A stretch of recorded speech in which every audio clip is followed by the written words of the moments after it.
Hey, Shalom. Call hello. Yahawashi, Yahawashi, Bashim, Rakadash. The Lord's apostles, bishops, elders, a great millstone that rule well. And Shalom, true brothers in the highways and byways. Doing the works sincerely and faithfully, continuing fighting that good fight of faith, Lord willing. We are finding that number to be delivered. But once again, all praise due to Yahawashi, Yahawashi. So I'm going to give a little testimony, and I'm probably going to entitle this, The Lord Has a Great Sense of Humor. All right?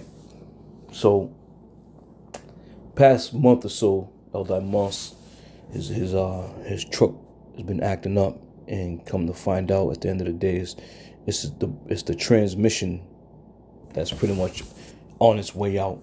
You know, you put it in drive, doesn't do nothing. Put it in reverse, none of the gears. So, pretty much the transmission is gone.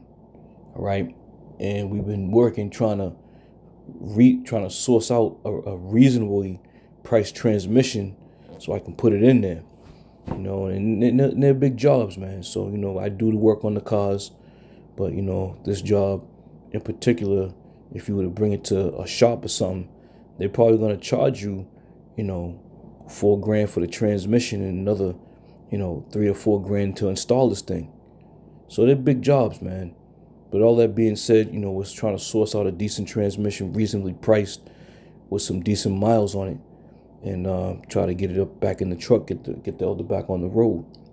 So all that being said, this morning we had, you know, played a couple phone tag. I ended up calling him back, and I told him I was going to come down and scoop him up to bring him to camp.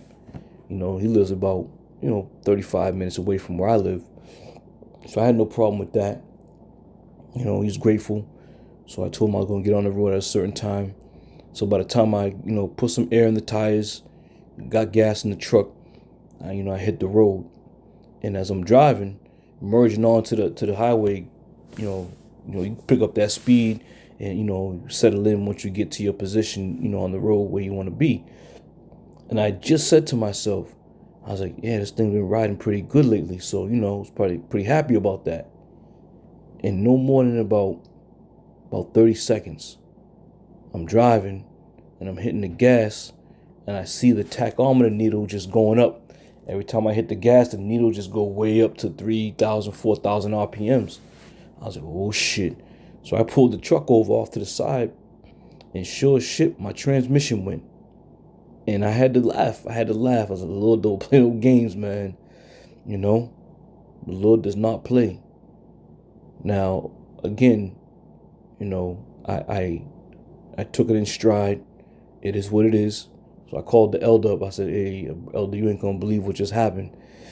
He said, what's up? What's going on? I said, yeah, my transmission just went. So here I am trying to go get him because he got a bad transmission.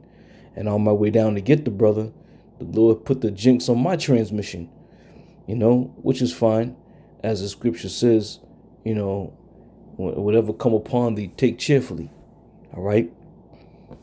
So let me read a couple scriptures.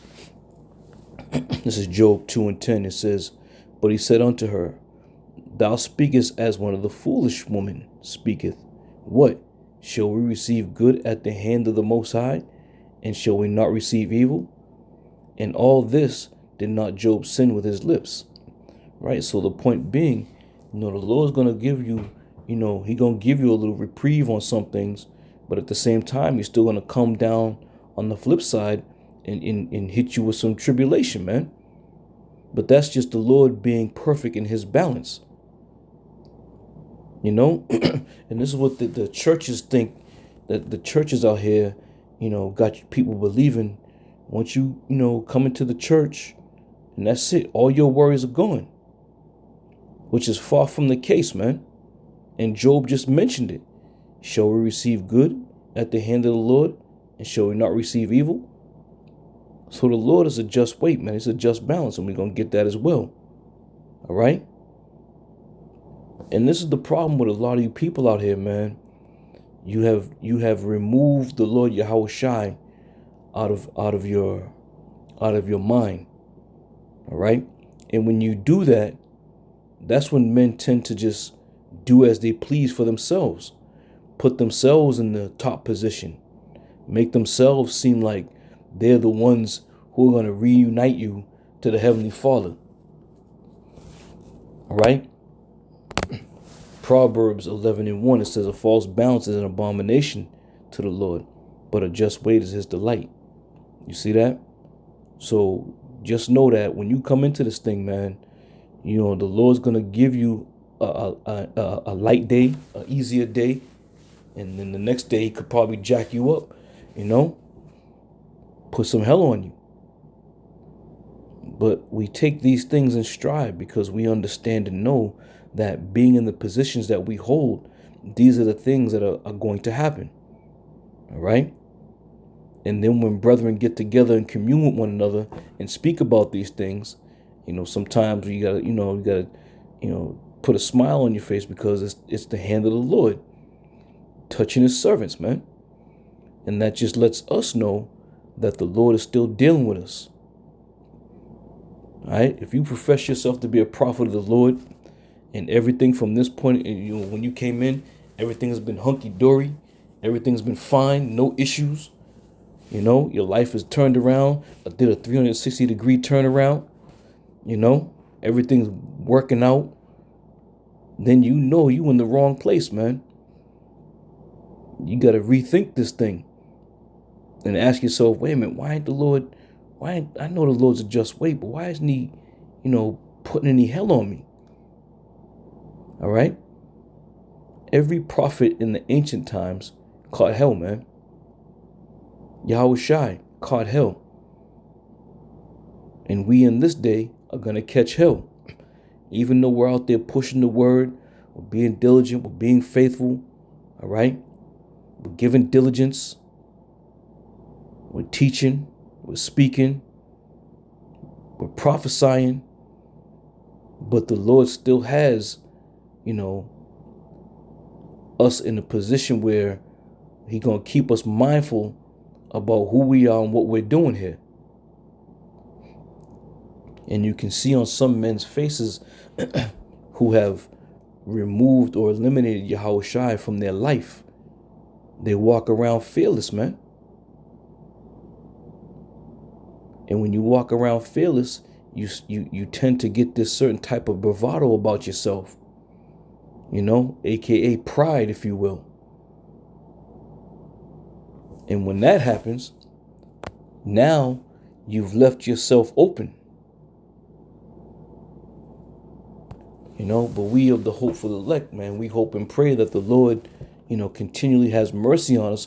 But at the same time, every now and then, as servants of the Lord, he's going to give his servants a little break, man.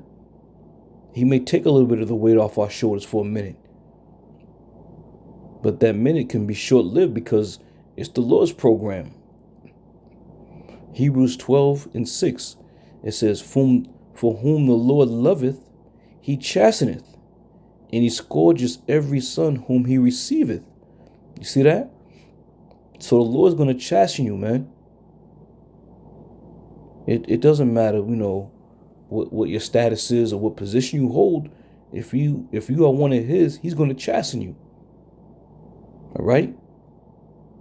The elder apostle to Gabar did a lesson, and he leaned back off of a couple other brothers, Bishop Manatazak and elder apostle Tahar, about the apostle Paul having that thorn. Right. So again, and as elder apostle Gabar had mentioned, that thorn is set up to keep us in remembrance or keep us mindful that we're not to get it above ourselves in this thing. All right. So as it is written, for whom the Lord loveth, he chasteneth, and he scourges every son whom he receiveth. So whatever the Lord puts on us, man, be thankful. Be thankful that these things are coming upon you by the hand of the Lord. But it's not enough to destroy us. But it's enough, hell that he puts on us that lets us know we got to stay grounded in this thing.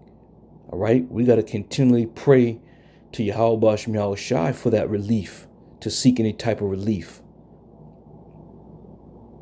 All right. And after a while, it becomes second nature to us that, listen, we know these things are going to happen. We're not concerned. We're not overly concerned that, damn, what the hell's going, why is this happening to me? And again, like today, I'm driving down the road thinking my truck running, pretty decent. But the Lord had other plans, man. But you can do nothing but smile about it because you know it's all of Yahawashi, man. And like I said, the lesson is the Lord has a great sense of humor. Here I'm trying to get the elder because his transmission shot, and I'm going down the highway and my transmission let go. Can't make it up, man. The Lord is magnificent in all his ways.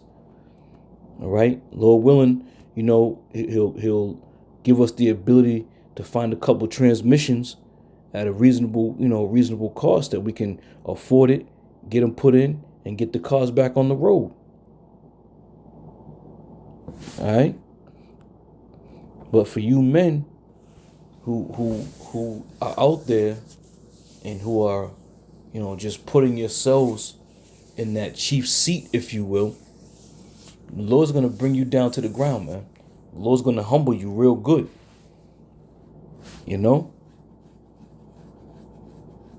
Just because the Lord has not executed any type of judgment upon you people speedily, you just think nothing's ever going to happen. Matthew 4:7. Yahawashi said unto him, it is written again, thou shalt not tempt the Lord thy power. And this is what you men are doing. You're tempting the Lord, man. Just by the shit that you guys have been saying, the shit that you've been doing. All right? Teaching men that you don't have to know the name of Yahawashi. I mean, that there in itself is just beyond, beyond crazy, man. When the Lord specifically makes mention of calling upon his name. Okay? We have been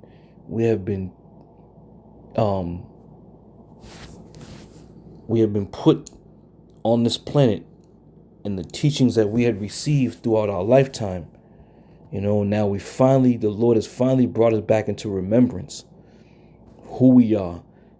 We're the Lord's people, who the Lord is coming for, and all these things that the Lord has given us, all these, these tools that the Lord has given us. You people still reject the Lord Yahawashi. When you can't call upon his name, and you know that name, you're simply rejecting Yahawashi, man. That's the bottom line. That's the bottom line to that. And you think he's going to receive you after you've rejected him? There's no excuse, man. There's no excuse. The Lord Yahawashi said, my sheep hear my voice and they follow me.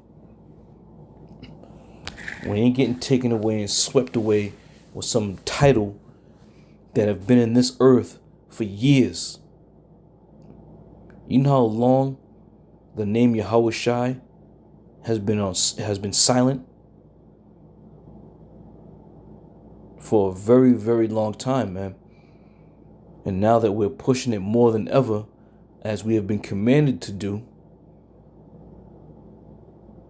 now the world knows the name of Yahawashi. Whether they receive it or not, we don't give a damn. But they know the name. They've heard the name, the true name. And for you Israelites out there, that this whole thing, this name thing, may be your demise, man. So you choose to tempt the Lord, the Lord's gonna show you who he really is, man. And now that we're coming upon, this time period where the time of Jacob's trouble is nigh at hand, a lot of you guys out there are gonna get caught out there, man. You will get caught out there, and the Lord's gonna make a prime example of a lot of you. You so-called Israelite leaders, you so-called Israelite men out there who profess yourselves to be prophets, who are professing yourselves to be servants of the Lord, but don't call upon the name of the Lord, don't say the name of the Lord, telling people we don't know the name of the Lord. The Lord's going to really deal with you people, man. And it's not that we're telling you this because we want to tell you the Spirit of the Lord is speaking through us unto you people, man.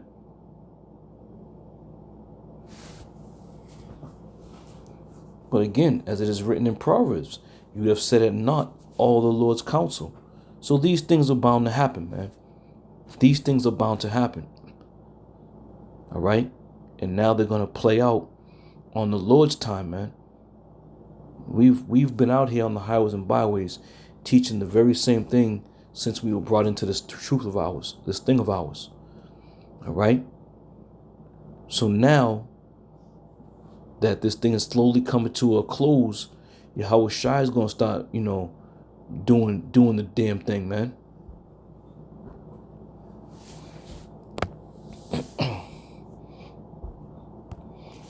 This is Hebrews 10:31.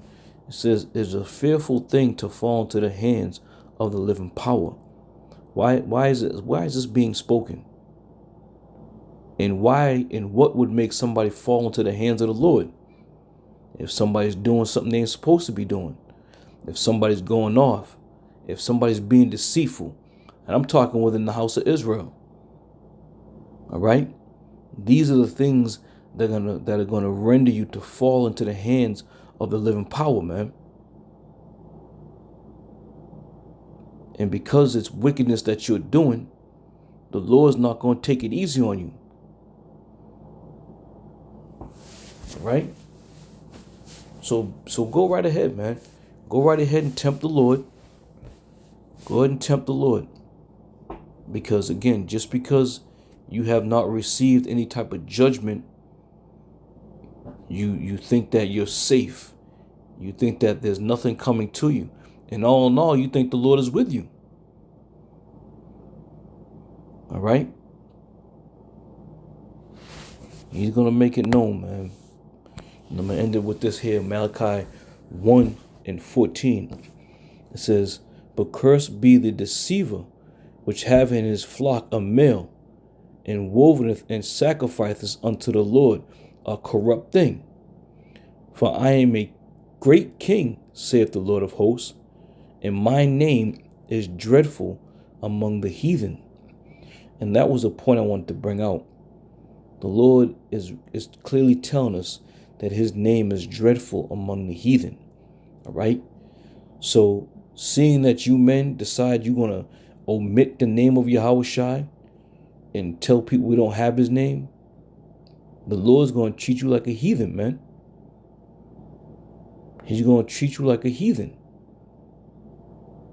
because you choose to not use the proper names of the Lord, of the Heavenly Father and his Son. You choose to not take heed to the words and the commandments that he has given us. All right?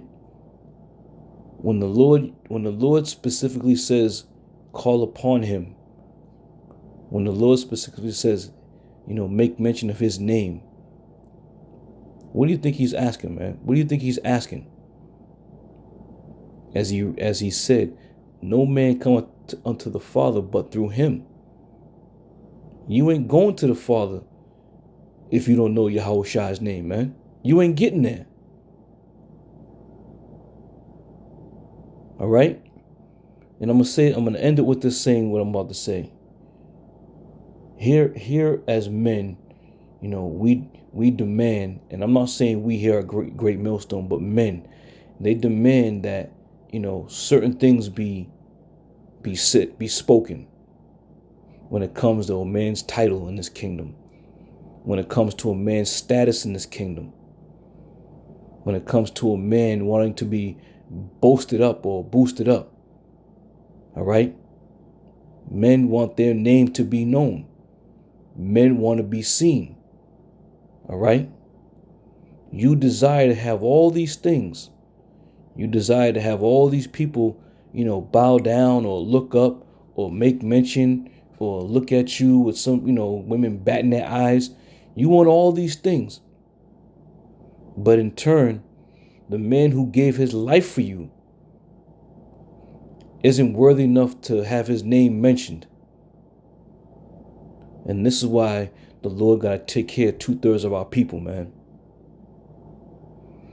All right, so I'm going to end it with that. Lord willing, I'm going to see our brothers in another one. I'm going to say shalom for now.